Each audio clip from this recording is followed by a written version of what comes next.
Good evening, everybody. This is Tarun Tahiliani.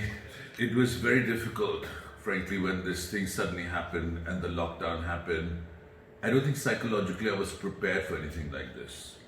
We had seen already that something was coming for a long time. Through March, we had seen up to the 10th of March, we were great. We were very happy with this quarter. And then suddenly, we sort of see this massive decline. And everything started to fall off. The customers who had big weddings in July, August, September were cancelling them. The last weddings in March scraped by. And of course, we were doing some stuff for the summer. But we noticed that there was a very disturbing trend, and we had already decided and talked amongst ourselves to switch to a 4-day week. And that 4-day week was to bring our costs down and to also try and keep the jobs of everybody, because we were aware that in an environment like this, in fact, people are not going to get jobs if they're laid off. But I think, unfortunately, now we might be reaching the point where even that's going to be difficult. So we also reduced our own orders that we had placed for the fall-winter collection. Our samples were ready, the orders were being rolled out. Our biggest thing was we want to create and keep the jobs that we have. And then the secondary thing became to actually help the craftsmen in all the centers we support all over the country to ensure that they have somewhere going, even if it means it's going to have to change our way of designing. I can't really say what will happen to the festive buying, but of course, as is rational, we cannot have big gatherings. We are in the business of crowds, as all weddings are in India, and things have to be very small and intimate.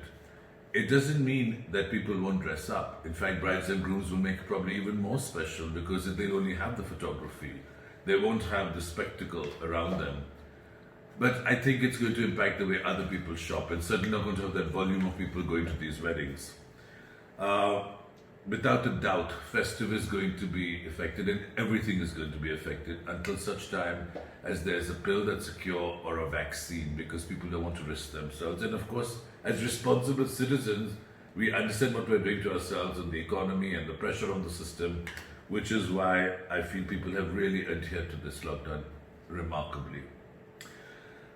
So going forward, we're going to have to think of clever new ways of promoting ourselves. There are going to be fashion shows for the foreseeable future, and digital is everything.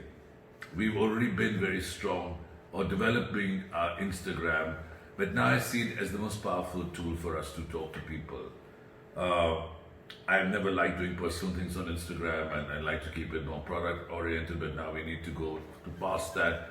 And we've started telling stories, and I've used this lockdown time to think about how we want to do that. It is our own magazine, it is our window to the world, and for the world to, the younger generation certainly looks at everything on social media. But apart from that, all the different channels are going to be important. The stores and social media and your website, everything has to seamlessly flow together, and the same experience has to be given everywhere, because people will come to the store less and perhaps shop online, and I think it also is going to impact the way we design. I was just talking to a great friend of mine who says in some of the auto companies their capacity was built from 100 to 130. They were already last year, because of the recession, down to 85. They might be at 45 this year. That's not even a bloodbath. That's a depression. And if there's no travel, if there's no hotels, if people can't come and the borders are closed and weddings have to be 20 people, I leave it to you to guess what the demand will be. But anyway, all we can do is be cheerful and think of even better design. Good luck to everybody.